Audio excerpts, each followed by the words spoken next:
Welcome to the lecture on nonlinear programming module 3. In this module, we will discuss Wolfe's modified simplex method and Beal's method for solving QPP. Wolfe suggested a procedure for solving QPP by using simplex method with some modification in order to accommodate complementary slackness conditions, whereas Beals provided a solution technique in which KT conditions are not used, but he used the results of classical calculus. Let us start our discussion on Wolfe's modified simplex method. Let the quadratic programming problem be maximize z equal to f x is equal to summation j equal to 1 to up to n c j x j plus half into summation j equal to 1 to up to n summation k equal to 1 to up to n x j c j k x k, subject to summation j equal to 1 to up to n a I j x j is less than equal to b I for I equal to 1 to up to m, and the non-negativity restrictions x j is greater than equal to 0 for j equal to 1 to up to n. Here c j k is equal to c k j for all j and k, and also b I is greater than equal to 0 for all I equal to 1 to up to m. Wolfe's method can be summarized in few steps. Let us describe these steps. Step 1, first introduce slack variables q I square in the ith constraint, where I takes values from 1 to up to m, and slack variables are j square for jth non-negative constraint j equal to 1 to up to n to convert the constraints into equations. After converting the constraints into equations, in step 2 we construct the Lagrangian function L is equal to f x minus summation I equal to 1 to up to m lambda I into summation j equal to 1 to up to n a I j x j minus b I plus q I square minus summation j equal to 1 to up to n mu j into minus x j plus r j square, where x is equal to x 1 x 2 up to x n, q is equal to q 1 square q 2 square up to q m square, and r is r 1 square r 2 square up to r n square, lambda is lambda 1 lambda 2 up to lambda m, and mu denotes mu 1 mu 2 up to mu m. Differentiating L partially with respect to x, q, r, lambda and mu and equating to 0, we derive the Kuhn-Tucker conditions. Now, we introduce the non-negative artificial variable V j, where j varies from 1 to up to n in the Kuhn-Tucker condition. C j plus summation k equal to 1 to up to n C j k x k minus summation I equal to 1 to up to m lambda I a I j plus mu j is equal to 0 for j equal to 1 to up to n, and to construct an objective function z v equal to v 1 plus v 2 plus dot dot dot plus v n. Now, we obtain initial basic feasible solution to the following LPP. Minimize z v equal to v 1 plus v 2 plus dot dot dot up to v n, subject to the constraints summation k equal to 1 to up to n C j k x k minus summation I equal to 1 to up to m lambda I a I j plus mu j plus v j is equal to minus c j, where j varies from 1 to up to n. Summation j equal to 1 to up to n a I j x j plus q I square is equal to b I equal to 1 to up to m, and of course v j lambda I mu j x j all are greater than equal to 0 for I equal to 1 to up to m and j equal to 1 to up to n. And we have to consider the complementary slackness conditions. Summation j equal to 1 to up to n mu j x j plus summation I equal to 1 to up to m lambda I s I equal to 0, where s I equal to q I square. The above equation can also be written as lambda I s I equal to 0 and mu j x j equal to 0 for I equal to 1 to up to n and j equal to 1 to up to n. Now, we apply two-phase simplex method in the usual manner to find an optimum solution to the LP problem constructed in the previous step. The solution must satisfy the above complementary slackness condition. In the last step, the optimum solution thus obtained in step 5 gives the optimum solution of the given QPP.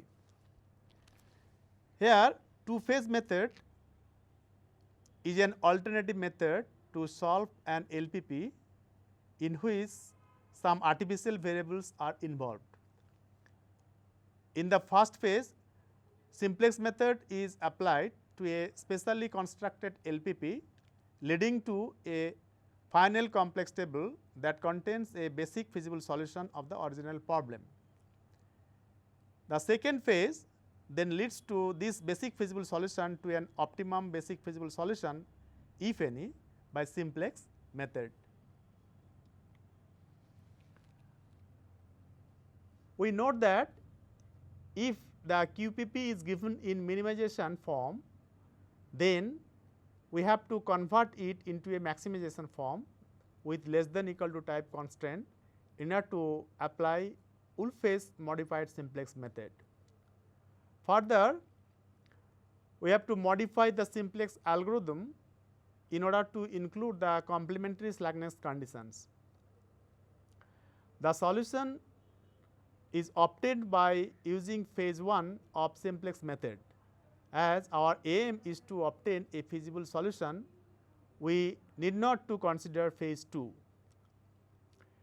Phase 1 ends with the sum of all artificial variables equal to 0, provided that the feasible solution of the problem exists.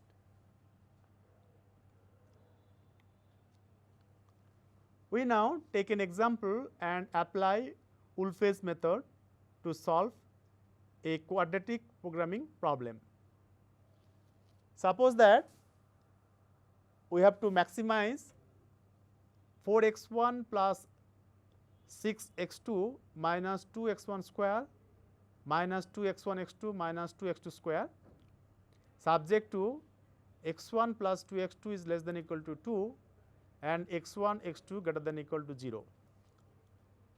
This problem is a quadratic programming problem and it is given in maximization form with less than equal to type constraints. First, we write all the constraint inequalities with less than equal to sign.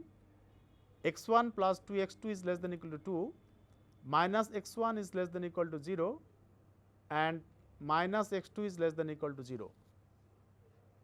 Next, we introduce slack variables q1 square, r1 square and r2 square, and then the problem reduces to maximize zx is equal to 4x1 plus 6x2 minus 2x1 square minus 2x1 x2 minus 2x2 square, subject to x1 plus 2x2 plus q1 square equal to 2 minus x1 plus r1 square is equal to 2 and minus x2 plus r2 square is equal to 2. Then we construct Lagrangian function L, which is equal to 4x1 plus 6x2 minus 2x1 square minus 2x1 x2 minus 2x2 square minus lambda 1 into x1 plus 2x2 plus q1 square minus 2 minus mu 1 into minus x1 plus r1 square minus mu 2 into minus x2 plus r2 square. The necessary and sufficient conditions are del L del x1 is equal to 0 and del L del x2 equal to 0. Taking S1 equal to Q1 square, we have the complementary slackness conditions lambda 1 S1 equal to 0, lambda 1 S1 equal to 0, mu 1 x1 equal to 0 and mu 2 x2 equal to 0. Also, we have x1 plus 2x2 plus S1 equal to 2 and x1 x2 S1 lambda 1 mu 1 mu 2 all are greater than equal to 0. Now, we introduce artificial variables V1 and V2 and construct the modified LPP as shown in this slide. Maximize ZV is equal to minus V1 minus V2 subject to 4x1 plus 2x2 plus lambda 1 minus mu 1 plus V1 equal to 4, 2x1 plus 4x2 plus 2 lambda 1 minus mu 2 plus V2 equal to 6, x1 plus 2x2 plus S1 is equal to 2. Here all variables are non-negative and we have the complementary slackness conditions mu 1 x1 equal to 0, mu 2 x2 equal to 0 and lambda 1 S1 is equal to 0. In the next step, we proceed to calculate the simplex results in phase 1. This slide shows the starting table. We see that Zj minus Cj values are not all positive. Most negative value is minus 6, which is for Z1 minus C1 as well as Z2 minus C2. If we consider Z1 minus C1, then x1 can be the entering vector because mu 1 is not in the basis. Since mu 1 and x1 both cannot be in the basis, so we can take x1 as the entering vector and the corresponding departing vector will be V1. In the next iteration, we see that the most negative Zj minus Cj value is minus 3 and it corresponds to the vector x2. Since mu 2 is not in the basis, therefore, x2 can enter in the basis, and in this case if mu 2 lies in the basis, then x2 cannot enter in the basis. In that case, we have to select other option, that is the next most negative quantity, and then accordingly we have to again check the complementary slackness conditions. Here minus 3 Zj minus Cj value is minus 3 for the second column. Therefore, x2 will enter in the basis and from the minimum ratio we select S1 as the departing vector. Similarly, in the next iteration we see that the only negative Zj minus Cj value is minus 2. That means lambda 1 can enter into the basis provided S1 is not in the basis, and obviously in the basis we have x1 V2 and X2. Since S1 is not in the basis, therefore, lambda 1 can enter in the basis, and then from the minimum ratio we see that V2 will be the departing vector. This slide shows the final table. Zj minus Cj values are all non-negative, therefore, the optimality condition is satisfied, and we see that the optimal solution is phase 1 as Zv equal to 0, and this gives that the solution is feasible, and the optimal solution can be read from the last iteration, that x1 equal to 1/3 and x2 equal to 5/6. The optimum value Zx star can be computed from the original objective function as Zx star is equal to 25/6. We were discussing Wolf's method for solving quadratic programming problem. In solving the problem, we have seen that we used two-phase method, but the solution we obtained in phase 1. We are not considering phase 2. The reason is that in phase 1 we are actually getting a feasible solution of the problem, but since the objective function is concave and the solution space is convex, we are actually getting the feasible solution in phase 1 is optimum basic feasible solution, that is we are getting the global optimal solution. We now proceed to discuss another solution technique called Beal's method to find the solution of quadratic programming problem. In 1959, E.M.L. Beal has developed a technique for solving quadratic programming problem that does not use Kuhn-Tucker conditions in achieving the optimum solution. His technique involves partitioning the variable into basic and non-basic variables, and he used the results of classical calculus. At each iteration, the objective function is expressed in terms of non-basic variables only. Let the QPP be given in the following form: maximize fx is equal to Cx plus half x transpose Qx, subject to the constraints Ax equal to b, where x is greater than equal to 0. Without any loss of generality, every QPP with linear constraints can be written in the above form.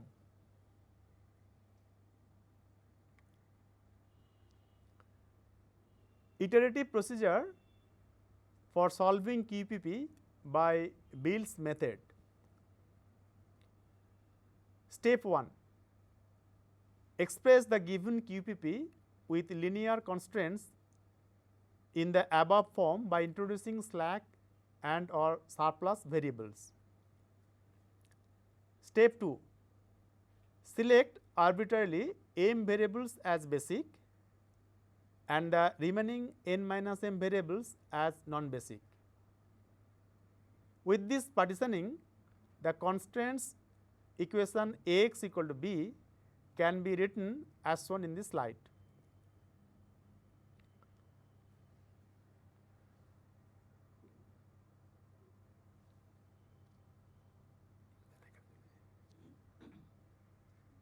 Now, express the basic variables xb in terms of the non-basic variables x and b only, using the given and additional constant equations if any. Express the objective function fx also in terms of x and b only, using the given and additional constants if any. Thus, we observe that by increasing the value of any of the non-basic variables x and b, the value of the objective function can be improved. The constraint on the new problem then becomes B inverse R x and B is less than equal to B inverse B, since x b is greater than equal to 0. Any component of x and b can increase only until del f del x and b becomes 0 or one or more component of x b are reduced to 0. Step 5, we can repeat the above procedure until no further improvement in the objective function is possible by increasing one of the non-basic variables.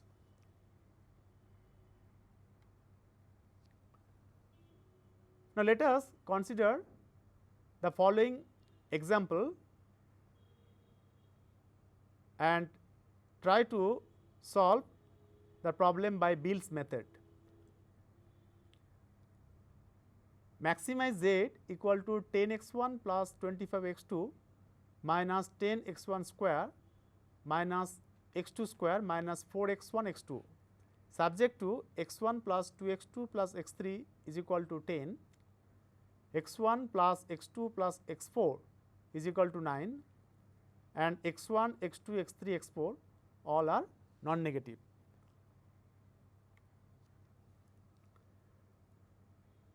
First iteration.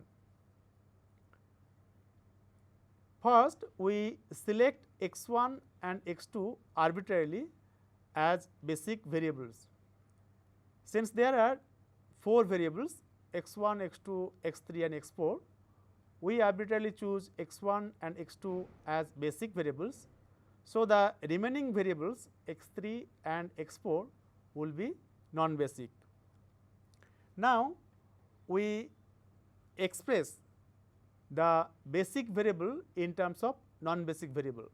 For this, we first eliminate x 2 from equations x 1 plus 2 x 2 plus x 3 equal to 10 and x 1 plus x 2 plus x 4 equal to 9, and then we get x 1 is equal to 8 plus x 3 minus 2 x 4. Similarly, we eliminate x 1 from these two equations and express x 2 as x 2 equal to 1 minus x 3 plus x 4. Thus, the basic variables x 1 and x 2 are expressed in terms of the non-basic variables x 3 and x 4. Now, we express z in terms of the non-basic variables x 3 and x 4. We substitute x 1 and x 2 in the objective function, and then we get f x 3 x 4 is equal to the expression as shown in this slide. Now, we find del f del x 3, which is equal to 10 minus 25 minus 20 into 8 plus x 3 minus 2 x 4 plus 2 into 1 minus x 3 plus x 4 minus 4 into 1 minus x 3 plus x 4 plus 4 into 8 plus x 3 minus 2 x 4. And from this we find del f del x 3 at x 3 equal to 0 and x 4 equal to 0 is equal to minus 145. This indicates that the objective function will decrease if x 3 is increased. This happens contrary to our desire to increase the objective functions. We would like to increase the non-basic variable x 3 so that the objective function will be increased. But here, when the non-basic variable x 3 is increased, the value of the objective function is decreased. So, our objective will not be satisfied. That means, x 3 cannot be considered as basic variable. However, the partial derivative with respect to x 4 will give us a more suitable alternative. Del f del x 4 we calculate, and then putting x 3 equal to 0 and x 4 equal to 0, we obtain del f del x4 equal to 299. Since del f del x4 is greater than 0, it indicates that an increase in x4 will certainly improve the objective function. So, we now proceed to decide how much x4 can be increased.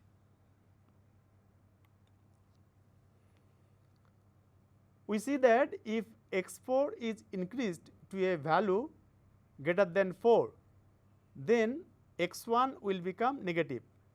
Since we have the expression x1 equal to 8 minus x3 minus 2 x4 and x3 is non-basic, therefore, x3 equal to 0.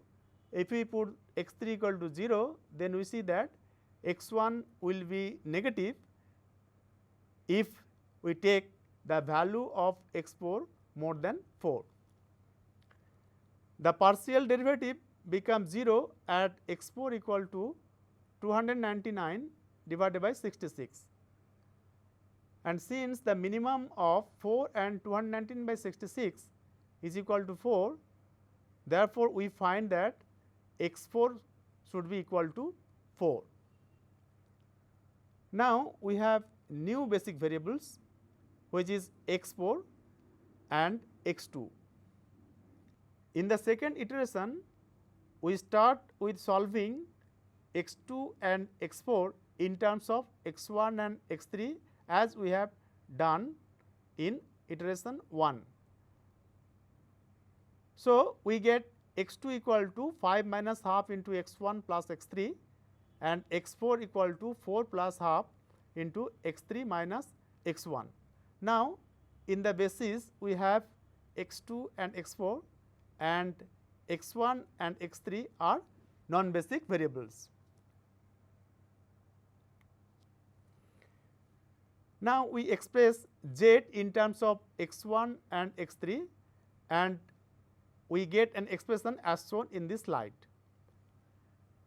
Then we find the partial derivatives del f del x1 at the point x1 equal to 0 and x3 equal to 0, which gives minus 35 by 2, and the partial derivative del f del x3 at the point x1 equal to 0 and x3 equal to 0, and this gives minus 15 by 2. Since both the partial derivatives are negative, this means that neither x1 nor x3 can be taken as basis variable. That means neither x1 nor x3 can increase the value of the objective function z. Thus, the optimal solution can be obtained as x1 equal to x3 equal to 0 and x2 equal to 5 and x4 equal to 4. In this module, we have discussed Wolf's modified method and Bill's method for solving quadratic programming problem. In Wolf's method, the KT conditions are used, but the complementary slackness conditions are removed while using simplex table. But if we move from one iteration to another one, we always check the complementary slackness conditions. When the objective function is well behaved, the Wolf's modified method guarantees optimal solution. However, Bill's method is the most general method for solving quadratic programming problem. With these comments, we end this module as well as this chapter.